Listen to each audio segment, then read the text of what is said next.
Hey everybody, I'm Chris Fafalius, and I'm the producer of Krista Makes a Podcast and the host of the One Hit Thunder podcast. And I'm Matt Kelly, host of Horror Movie Night and the producer / the head of content for the Geekscape Podcasting Network. Between the two of us, we have, believe it or not, 25 years of podcasting experience, and we want to help you start your own podcast. We know podcasting, and we want to share that knowledge with you. So whether you're new to podcasting or you want some feedback on your currently active podcast, we want to help.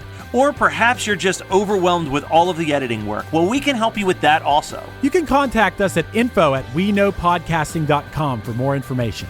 We're excited to help your podcasting dreams become a reality.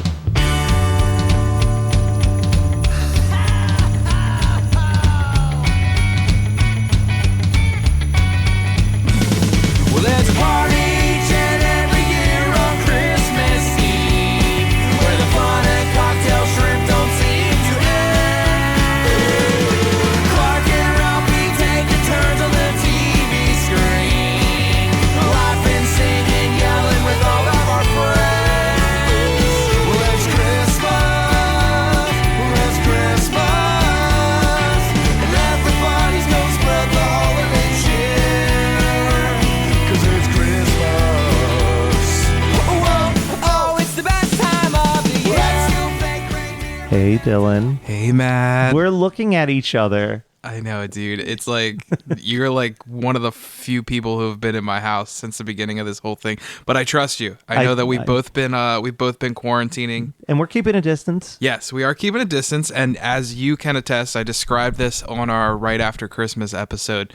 But where I live is not the same as you're a lot like of the behind a people. gas station. Yes, I essentially. am behind a gas station. I live in very small town America. Not going to say that the pandemic isn't being taken seriously around here, but you still take precautions, but it's not as many precautions as you would have to take if you were in the middle of a city, for sure. So this is my topic that we're tackling, and it's kind of a controversial one in the sense that I hear a lot of people talk mad shit on this movie, but I want to talk about why the 2019 Grinch movie that came out from Illumination is the best version of the Grinch. I would agree. And last night, as I was scrolling through like the Amazon page and just getting some feedback on this, I didn't remember how reviled this movie was when it first came out. I feel like it's getting a little bit more credit. Like it was streaming on Netflix for about a year, and I feel like during that year,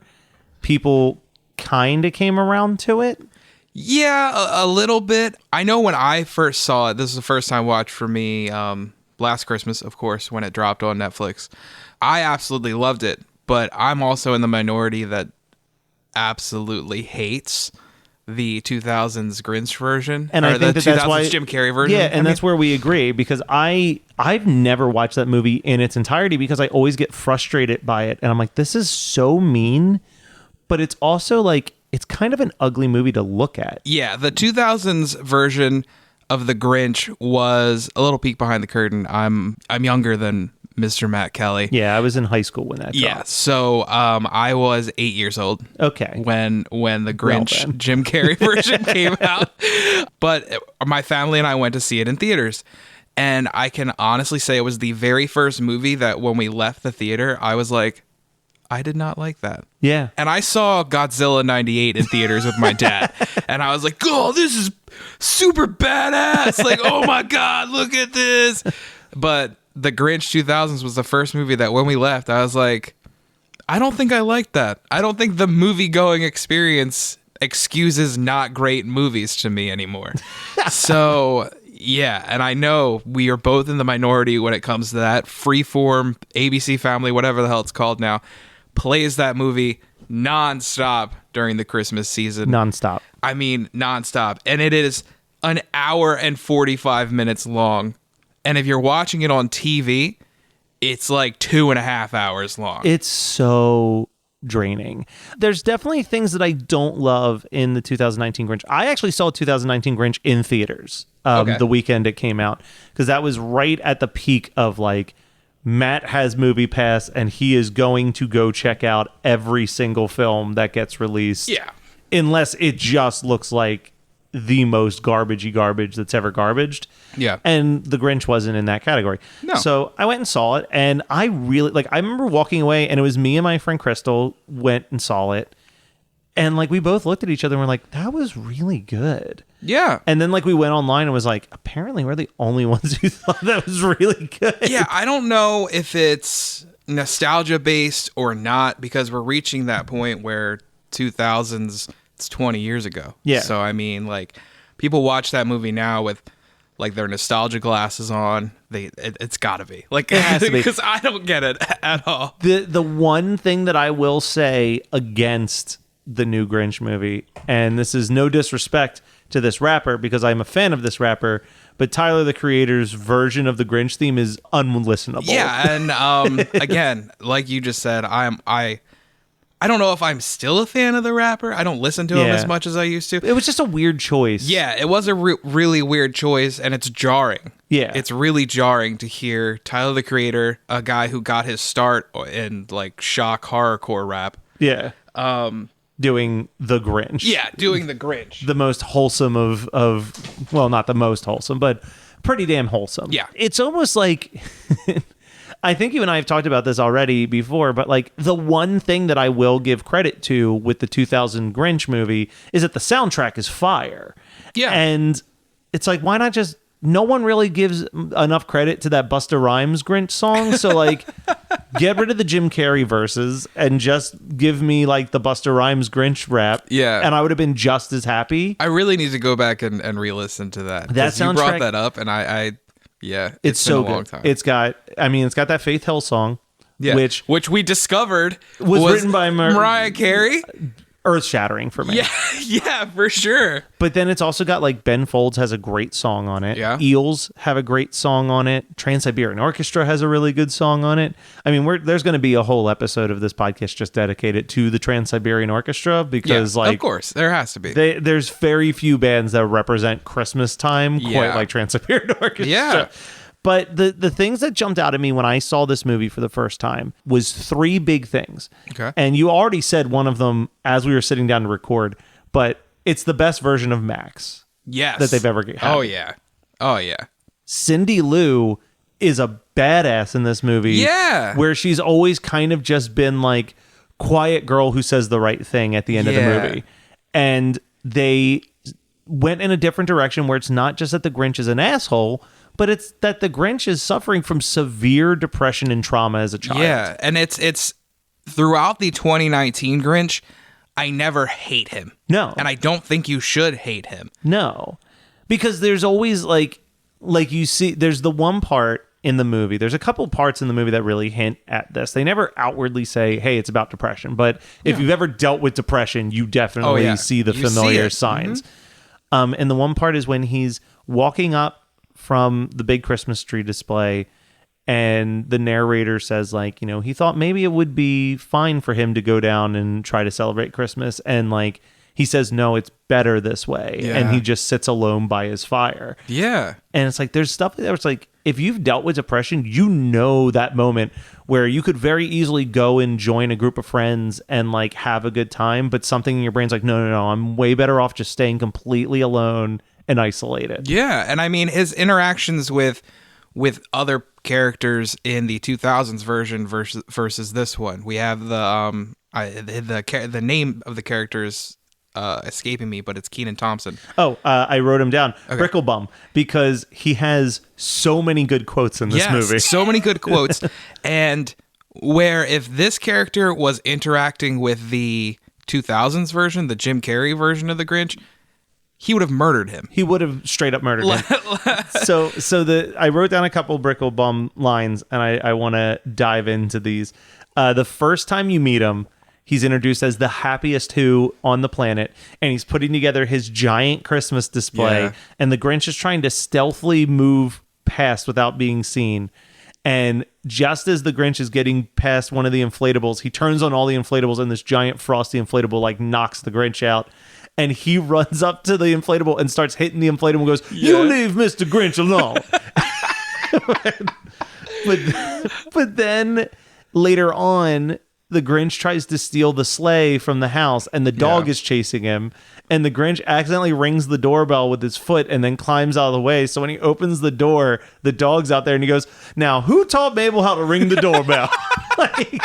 I don't understand, because I feel like his character was part of the hatred for this movie. And I love his character. He's basically playing one of my favorite Kenan Thompson characters on SNL, which is Willie the over-optimistic neighbor. He's just playing that role. But the last line, and this is a line to live by, which is he runs up and gives the Grinch a hug at the end of the movie, and the Grinch is just standing there and he goes, "It don't count unless you hug back, buddy." Oh, and it's true. It's true. I think one of the things that stands out is kind of what you described in our first instance where we meet Mr. Brittlebaum, is you're saying the Grinch is just trying to sneak by. Yeah. He's just trying to get by. He's not trying to cause chaos. He just doesn't want to get noticed. Exactly. Whereas, I'm sorry that I keep bringing it up. That's my frame of reference, is that 2000s Grinch, where he's like fucking with the post office and just being an overall asshole. Well, that's the thing. Like, you know, early on in the movie, we do have the scene where the Grinch goes to town, and he really doesn't want to go to town. Versus, like you said, like in the 2000s one, the Grinch would happily go to town to cause chaos. He's just like, "Oh my God, we have to get food. I don't want to go there. It's Christmas time. It's the worst time for me to have to go to the shop." So, like, he's a little bit of a dick. Yeah, and there's little stuff like moving things to the top shelf. Top shelf. But there's nothing like the way he acted in that. No. In the 2000s version. And there's like even a scene where his first interaction with Cindy Lou, who she's very determined to mail her letter. Yeah. And he doesn't know what the letter is about. He just knows that it's definitely a letter to Santa. And he says, "Oh, isn't that just the Christmas spirit? It's all about me, me, me, me, me. Like, you could have killed me if you were riding a sled, but who cares about me? I'm just And it's like, yeah, that seems like asshole-ish. But again, if you've dealt with depression, exactly, it's like, yeah, you have those thoughts. When like someone does something that kind of gets under your skin and then they bring the attention back to themselves instead of apologizing, it's just like, well, of course you would do that. Why wouldn't you care about me? I'm just a nobody. Like, it's just it's very intelligent when it, in the way that it does it. And do you know who directed this? Because this was wild to me. Who did direct this? Scott Mosier. Like the Scott Mosier? Like the Scott Mosier. Kevin Smith's Mosier. Best friend, Scott Mosier. Oh my, because what did he do? He did that movie Freebirds. Which I didn't see. Did you see Freebirds? No. Yeah. But I remember We're actually huge Freebird apologists. Well, like, because it's funny, because for me, I was early on Smodcast. Like, when I heard Kevin Smith had a podcast with Scott Mosier. From episode 1. Yeah, I dove in. Yep. I've kind of fallen out as, like, there's been like 40 different versions of the Kevin Smith podcast. And the problem is, like, Smodcast has become, again, it kind of began as this, where it was just like news stories. Yeah. But at this point, I'm like, I want to hear more of like, what's Scott up to? Like what are you guys doing? Not there is no more check-ins, at least in the recenter episodes that I've watched or listened to, where it's been like, all right, we just got this news story. Let's talk about this news story. But yeah, from like episode 1, I mean, I was all in on Smodcast. Walrus, yes. Yeah. Like 100%. Tusk. I just don't like the movie, but I liked the concept. I like parts of that movie. There are parts of that movie that are extremely unsettling. Yeah. I want Kevin Smith to make comedies again. And then he did, and I was like, oh, this was just okay. Yeah. Well, so is that your feelings on the reboot? Yeah. Yeah, that it was just okay? Yeah. I watched it, and hashtag did you cry? I did. No, during and I cried. That Ben Affleck scene, for sure. I cried during and that's the problem that I had with the movie, was that, like, I hate when I'm watching a movie and I don't enjoy it, and then there's really good moments, and I'm like, well, why can't the movie be more of these good moments? Yeah. It just felt too... I don't know. There was something very weird to me about having his own daughter have such sexualized dialogue. Yeah, and everybody always hates on Rob Zombie for putting Sherry Moon in movies, and I believe that Sherry Moon is a decent actress. Yeah, she's all right. I think Harley Quinn Smith is the worst. Like, seriously. And Sean Ward, if you're listening, I know you're a Yoga Hosier apologist, but dude, come on now. Now, I do want to bounce over to, there is a few scenes that I wrote down when I rewatched it that just made me kind of chuckle. But the two biggest ones that made me laugh is in the very beginning when he goes into town and he's literally being stalked by carolers that are just following him everywhere. Yeah. And also when he blows a reindeer horn and it draws a screaming goat that just shows up. But something that I realized while rewatching this is that I really like the 2019 Grinch. Mm-hmm. It might actually be one of the only Illumination films that I truly love. Really? I've always tolerated Illumination. Like, Okay. I don't hate their movies. If they're on in the background, it's fine. But like, I never was big into Despicable Me nor the Minions. I was never big on the Hotel Transylvania films. Okay, yeah, that's right. That was Illumination. And like even like Secret Lives of Pets, I always felt like when I saw both of those movies that the trailer sequences were the best parts. Best parts, yeah. So I was like, okay. And they kind of just, we were talking about this when we were setting up the mics. They lean on a lot of the exact same beats. Yeah, we were talking about that before. Like, you're going to hear a hip-hop song while the angry character is getting ready in the morning. Yeah. Probably Pharrell. Yeah, almost always. It's always Pharrell. You're going to have weird close-ups of people's butts dancing or exercising or something. Like, There's always going to be that, like, moment where a character is just being absolutely absurd and like is like dancing or something, and it's always like a close-up of either their crotch or their butt or something like every that. single time. It's stuff like that where it's like, okay, like, I mean, it's fine. I'm sure it makes kids chuckle, and that's like all that. And that's what they're going for. That's what it's for. But I'm like, oh god, I wish that this movie was more sophisticated. Not even that it was more sophisticated, that it just didn't lean on like these beats that The I've tropes. seen 1,000 times in every Illumination movie. I mean, you and I being huge Muppets fans, there's ways to cater to adults and kids without having to have those beats. And that's the thing. And that's kind of like where I get I kept talking to people about this recently. I don't know why this kept coming up, but I was like, my dream, like, you know how like you always have like, this is the perfect world for me is like, I follow these beats. Yeah. And like my ultimate end goal is like, I write for the Muppets. Like that's like the end goal. Like whatever my career path takes me, the finish line should be I write for the Muppets. Well, and I hate sounding as pessimistic as this will sound, as long as Disney does not kill the Muppets, this point forward, you might have a chance. But that's the problem. Like, that's the problem is like, I feel like, I don't want to say I'm the only one that gets the Muppets, but what I think is that they're getting the wrong people to control the Muppets. Yeah. This is just me speaking as a fan, but I think a lot of fans would agree with this statement that we don't need a modern Muppets. No. If you want to bring back the Muppets, the best way to do it, if I was sitting down with Disney right now, my pitch would be, we're going to make Muppet Show season 6. Yeah. And we're just going to make it a variety show. Just pick it up literally where the last episode from 1980 ended. All of a sudden we're back in 2000 whatever. And it's just bring back Pigs in Space. Bring back like the snappy dialogue and like the weird skits and like musical guests or like celebrities singing or like whatever. Yeah. And that's what I loved about the Muppets movie with Jason Segel was that it was almost a perfect like setup to start a new Muppet show in that theater. He got it. And like then 100%. And I like Muppets Most Wanted.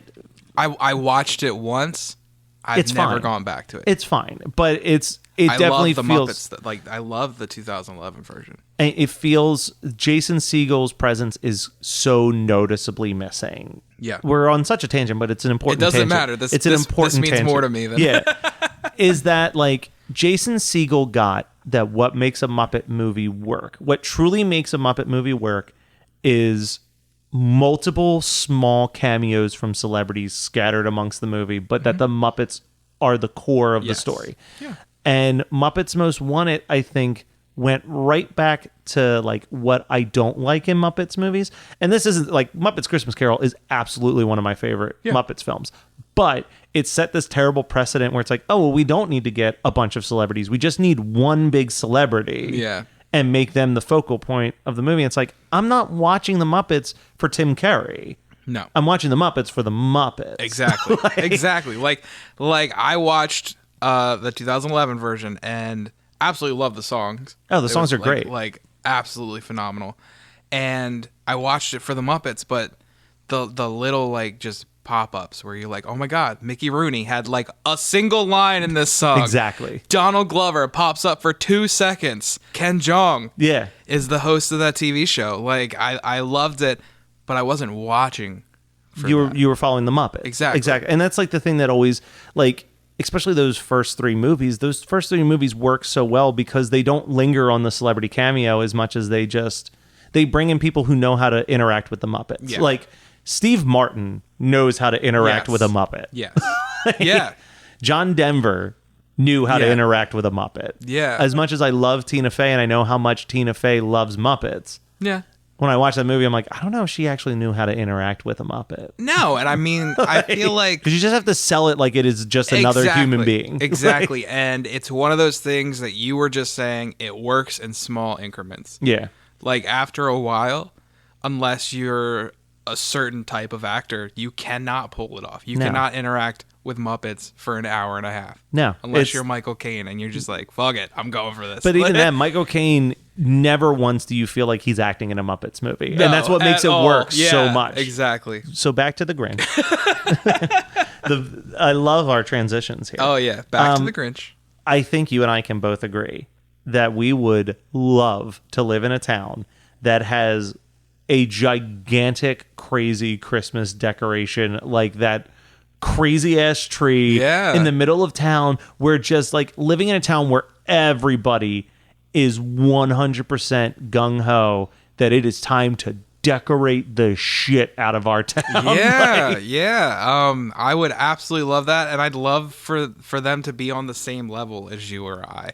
Yeah. Where they keep it going. So right after Christmas, I had put up a Facebook status about the 26th being the saddest day of the year. Yeah. Which we both agree on. It For can sure. it can be very sad.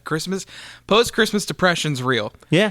And 2 or 3 people were like, "Well, Christmas is actually 12 days long," and that like it was. They went back to the religious connotations and Yeah. stuff like that. And I wanted to get it out there that that's not what I meant. No. What I mean is like December 26th, nobody's like, "Come on, guys, like let's go out and sing Christmas carols Yeah. and let's bake Christmas The cookies." decorations start coming down. Exactly. I mean, I'm a firm believer, at least at my house for years, it was that the decorations stay up and then on Christmas or on New Year's Day, you start to take them down. Yeah. Man, I hate the people that are like, well, December 26th, time to take them Yeah. down. It's like, no! Yes, Like, I've been both. Yeah. I've been both of them before. And they never come down because I'm like, all right, it's over. Let's take them down. It's always been like, this is depressing to look at because the season's over. So it's never been like, that's why you got gung-ho like, to get them down. I say you keep those Christmas lights up right there over the Yeah, archway. man, I've There's got- no reason to ever we're take them down. Nope, we're surrounded by Christmas lights in here, and there are certain ones that will stay up. We kind of focused on the Grinch stuff, and I want to bounce back to him later. Yeah. But we definitely kind of mentioned it and glossed over, like Max and Cindy Lou. We've got to dive Yeah. into how good and, well they're honestly, represented in I, this. I hate the we get on the reindeer. Like people hated the damn Fred the reindeer? Fred the reindeer. I loved him. I love Fred the reindeer 100%. I mean, that's what these movies need. That's But- what I want from my Grinch movie. I want goofy comedy. And he represents an early part of before the Grinch's heart grows 3 sizes. Yeah. There's that moment where Fred finds his family and the Grinch suddenly realizes, oh, this guy has a family. Yeah. He's not a loner like myself. Exactly. And he just lets him go and says, it's okay, Fred. Like, Yeah. like it's those moments where you're like, he's not a bad guy. No. He just is looking for his. I hate this phrase because people say it all the time, but he's looking for his tribe. Yeah. He's looking for other lonely people at Christmas to Yeah. spend time with. But he's not going to force Fred to be lonely Exactly. to be his friend. Exactly. It's a very like. I think people don't understand that scene as much as they should sometimes, where it's Yeah. like, oh, well, why did you even introduce him? He was just there for gags. And it's like, yeah, like he was there for gags, but he also is a very big piece of showing that Yeah. the Grinch is a good person. There's a reason for growth. There's a reason the Grinch is growing in this movie, and it's not, oh my God, I'm hearing those people singing and I'm super excited now. And now I love Christmas. Well, and like, again, Max isn't, going back to Max isn't a mistreated dog in Nope. this movie the No. way that he is. Grinch, like, legitimately loves Max. him. Yeah, yeah. And I mean, like, those two are, like you just said, 2 peas in a pod. I mean, Yeah.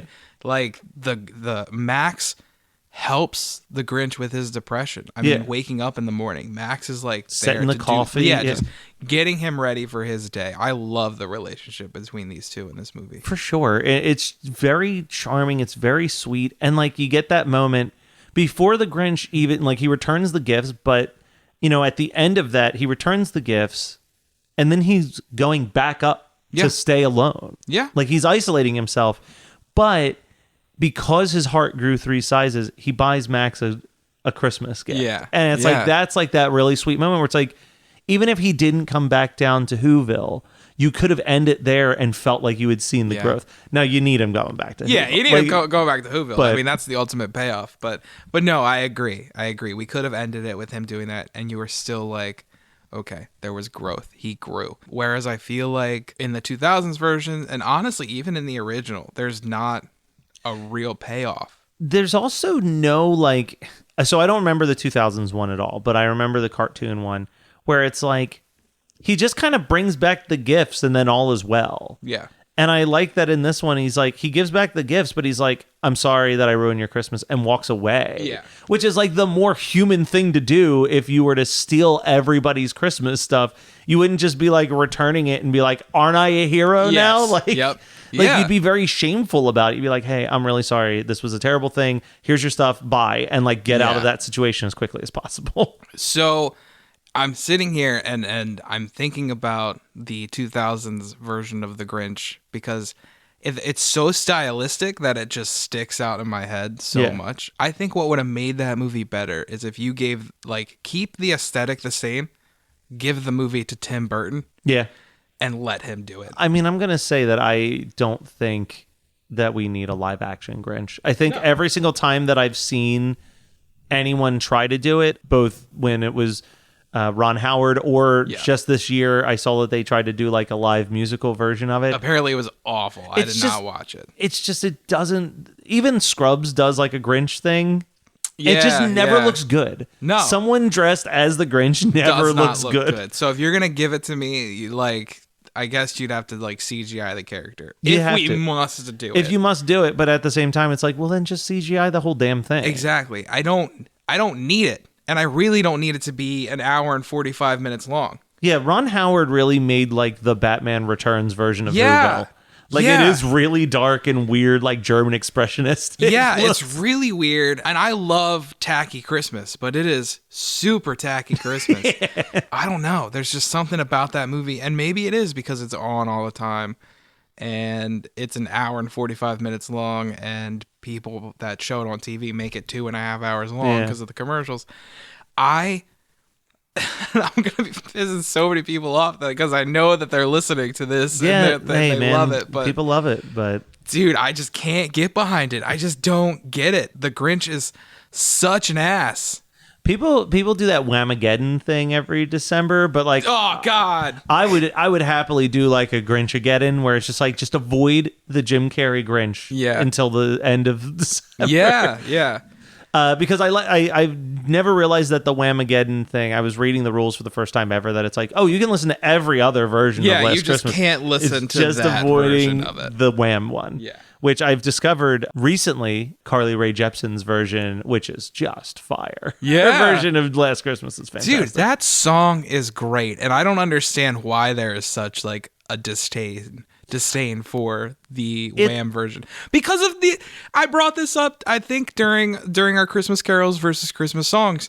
It is so 80s. Yeah. And in a world right now where we are so obsessed with the 80s, the fact that people are hating on the new Wonder Woman because it wasn't 80s enough. Yeah. It's I think that the problem is the internet becomes this weird hive mind where they all jump on the same. Yep. It's kind of, I know we're bringing up a source, but it's kind of, again, why I don't like the Krampus stuff as much as everybody else, is that it's just like the weird internet hive mind has just all at once decided Krampus is great. Yeah. And it's like, okay, well, yeah, like I got nothing against Krampus, but like I'm looking at a Morty doll. It's the Szechuan sauce. It's that, it's that whole like, man, you guys are ruining a good thing. Yeah. Or you're all hating on something that doesn't really necessitate this much hate. Yeah. But you've all just like, I mean, here's my controversial statement that I've always made.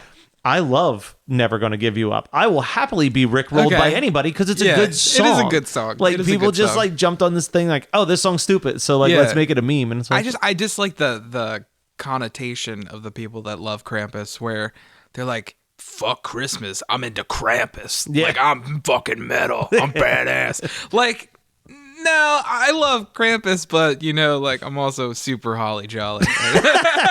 so let's talk about Cindy Lou. Yes. So Cindy Lou Who, just like the whole relationship between her and her mom is like single mom working a Yeah. shit ton of jobs, and Cindy Lou, who's like, all I want for Christmas is my mom to have somebody to help her Yeah. around the house. You know what I mean? Essentially, Yeah. that's like all she wants. But like her and her like crew of friends, Yeah. it's very South Park. Yes, And I love it. I love little badass Cindy Yeah, Lou. dude, them like riding on their bikes to Run DMC's Christmas in Yes. Hollis, you're just like, hell fuck yeah. Oh my god, it's so good, and it's in contrast to the Cindy Lou Who's that we had before. Yeah, they're just like, are you Santa? And like that's all they do. Like that's the other big Or thing. they sing Mariah Carey's smash hits covers of Where Are You, Faith Hill Christmas? songs. I guess that's the thing that tied me the most to liking this specific Cindy Lou is that like I'm thinking about the Christmas, the original Grinch Who Stole Christmas, Yeah. and she really doesn't do anything. No, she comes down. She's like, "Hey, are you Santa?" And he's like, "Yeah, I'm gonna fix this bulb that's broken." Yeah, She's like, "All right." He's like, "Here's some milk," and then she goes to bed. yeah, like she doesn't do anything else really. No. And Her like, gag is that her name rhymes with who. yeah, Like, that's about it.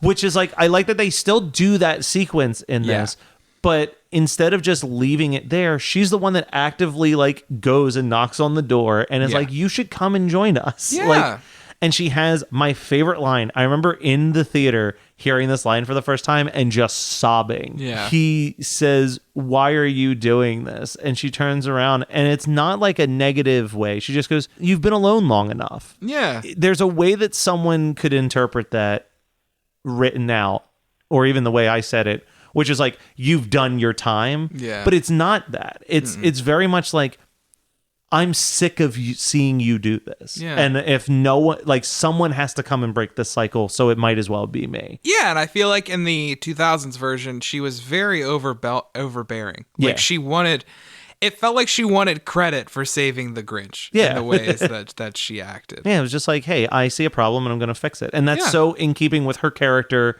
throughout the whole movie. Yeah, Is and that it's not just based around like the entire running time isn't Cindy Lou Who trying to fix the Grinch. no, she's trying to mail her letter to Santa. Exactly. She wants to see Santa to get her Yes. wish. Yeah. It's such a good movie. What I was going to say about the Smodcast stuff earlier was that, like, I remember early Smodcast, Scott Mosier talking about how he really wants to write kids Yeah. movies. And Yeah. it's like, he's kind of good at it. Yeah, he is. He's definitely good at it. And I'm excited to see where he goes from here. And honestly, you bringing out that this was directed by him kind of makes me want to go back and check out Freebirds, even though I think he was just a producer on it. I don't think he directed it. He's currently writing he for a while wrote the Ultimate Spider-Man TV series. Ooh, I've heard good things. I Yeah. need to check it out. Maybe that's what Kevin Smith's missing, that Mosier touch. I definitely think that his eye is missing Yeah. a lot of time, because I think that Kevin Smith, from what I've learned from listening to him and watching a bunch of his movies, is some people work better with restraints and a net, and I think giving Kevin Smith full reign of everything is not the like. I Yeah. think he needs people. We were talking about this on Facebook. Yeah. Mallrats needed someone to step in Yes. and be like, Yeah. "Yo." Yeah. So, Like- I recently rewatched Mallrats and we had a conversation about the extended original cut. Oh my God. There's like 30 to 45 minutes of absolute just nothing happening. Yeah. Complete just. And all of his boring. movies have that. All of his first cuts of his movies Yeah. were always like almost 3 hours long. Yeah. Like, I think I read like Clerks. I think the first edit was like 3 hours. Yeah. The first edit of Chasing Amy was 3 hours. Yeah, Like, no need. Yeah, he No needs need someone at to come in all. and be like, "Here's the heart of your story. Stick with." Like, Yeah. because he's funny and he knows how to do stuff that like is very heartfelt simultaneously. But I do think that it's something that my brother and I talk about all the time. Like, if I see a movie and it's written, directed, and edited all by the same person, I'm already feeling a little bit of dread, because it's like, Yeah. you need someone to rein you in. Yeah. At a certain point, you are so close to the material that you're never going to see it as anything but exactly what you want it to be. And you need those Exactly. extra eyes to be like, I don't think this is hitting the way you want it to hit. Yeah. Like, And one of my things is like Kevin Smith is known for his dialogue. I'm sorry, my cat has hopped up and That's made totally a home fine. on Matt. So I hope that's okay. Kevin Smith is known for his dialogue, right? Yeah. Like he's known for writing good dialogue. Why did he remake the movie that had the worst of his movies? Like, if I want a Jay and Silent Bob reboot, if I want a reboot of a View Askew universe property, the last one I want a reboot of is Jay and Silent Bob Strikes Back. Yeah, it's an interesting choice. And I will say the flip side is that everything that I've ever read about the man or any story that I've ever heard of anybody who's met him, I think that he's a great dude. Oh, yeah, 100%. I could listen to him talk about random shit. I'm one of those people who are like, what's Kevin Smith think about this? But I think that that's the thing. Like, it's almost like one of those things where I want him to be doing better movies because of how much I love him as a person. He reminds me of us. Yeah. Like, he likes liking things. Yeah. Like, that's the thing. I love when a new nerd property comes out and I just see a picture of Kevin Smith sobbing. Yeah. Where he's like, oh my God, it made me cry. The most recent was Mandalorian. Before that, it was the whatever Marvel movie was happening at the time. Like, And that's like that's the cool thing with Kevin Smith. And it's like, you know, like I'm of that group that's like kind of turned on Tim Burton a little bit, where it's like, all right, you seem like you're a bit of an asshole and you haven't made anything that I've liked since Big Fish, so like, I'm content like checking out of your movies. But like, I will still loyally watch everything that Kevin Smith makes, even though I kind of know I'm not gonna like it, but it's like I want him to make a movie that makes me feel the way that like Chasing Amy and Clerks made me feel. Yeah, exactly. But Grinch 2012. Grinch 2012. 2019. Oh my Holy God. hell.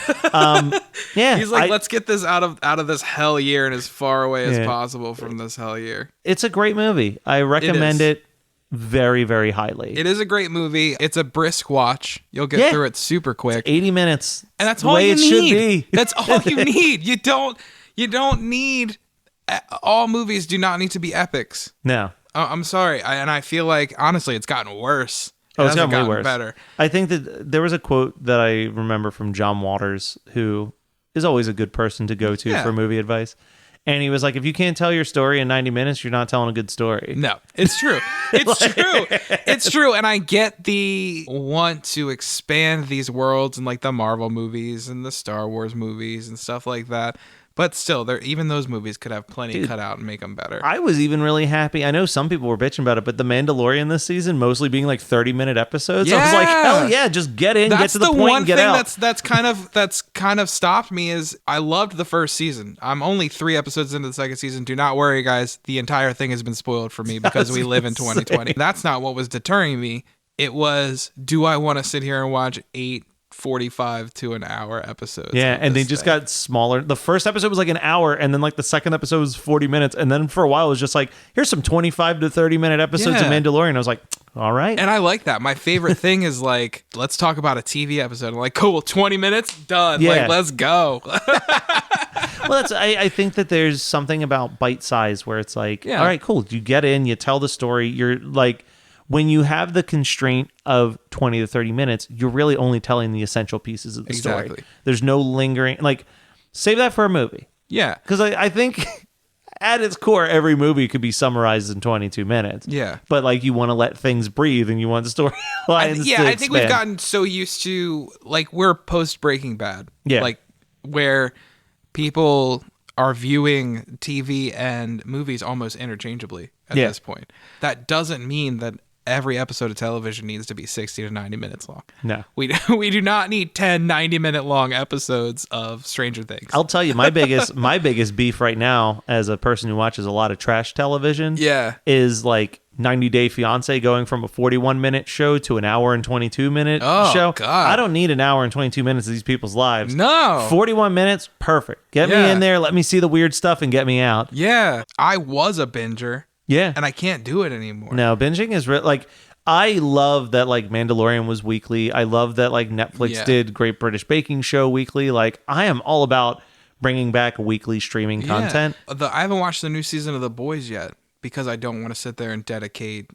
But see, that was your chance because The Boys was released weekly. I know. But that's the thing is like, it was cool having like a water cooler show. Exactly. Like, it was cool to like literally Friday night, I was going to watch The Boys. Yeah. And then Saturday after we were done recording Horror Movie Night, Brian Scott and I would be like, holy shit, The Boys lit yesterday. Like, that was a really cool thing to look forward to. Yeah. I need to get back to that because I contradict myself because I'm bad at television. I'm bad at weekly television, keeping up with what's going on. But I am also not good at, okay, all 8 episodes are out. I'm going to sit here and watch this for 8 hours. You got to find your there's got to be a sweet spot. happy medium in there. Mine is that I have a bunch of shows where, and my friend Kathleen will lose her mind that I say this because she's like, well, if you're not watching, you're not watching. Yeah. But like, I have the shows that are like, this is great for when I'm working because it's kind of just like a background noise show and I don't have to, like 90 Day Fiance. I don't have to be invested in it. I can look up at the screen and see the crazy shit that's happening and then go right back to my life. But then there's certain shows where it's like, oh, well, this is a Saturday show. Yeah. This is like, I'm staying indoors Saturday and I'm going to knock out this season because I really want to give it the time and attention that it deserves. And that's where like the Friday drops for like the weekly content was fantastic for me because it was like, all right, Friday night, Saturday morning, I'm going to knock out like, especially when Disney Plus first came out and every Friday night, it was like 6 shows had like their weekly drops. I was like, ooh, I'm going to watch Jeff Goldblum. I'm going to check out High School Musical, the series. I'm going to see what's going on with Encore. Like, it was great. I need Encore to come back real bad. But yeah, I need to check that. You guys were talking about that when we were guesting on Jersey Ghouls. Encore that's such your show. Yeah. Like, that's like it's a rainy day. I can't go outside. Put on fucking Encore, and just watch the whole show, and you're just definitely because it's literally just music. It's show tunes. It's just hours and hours of show tunes. That's awesome.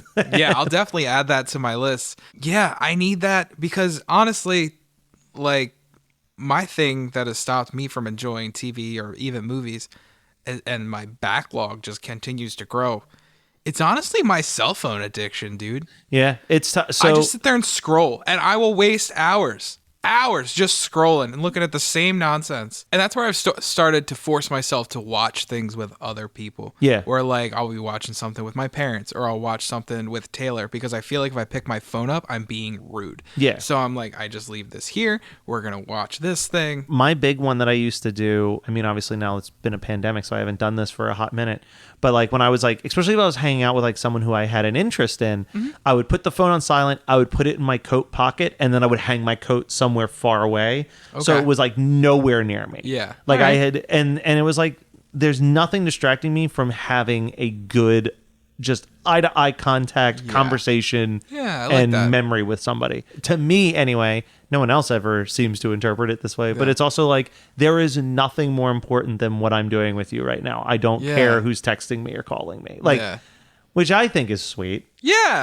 Yeah, I agree. And on that day, ladies and gentlemen, our hearts grew three sizes. Merry Christmas, buddy. Merry Christmas, Matt. Oh, whoa, oh, now we won't stop till the big ball drops on New Year's. Have a happy holly, have a great holly, have a merry happy holiday.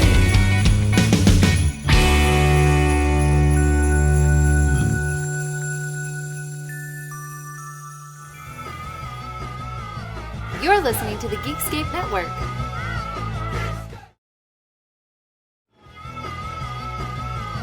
You're listening to the Geekscape Network.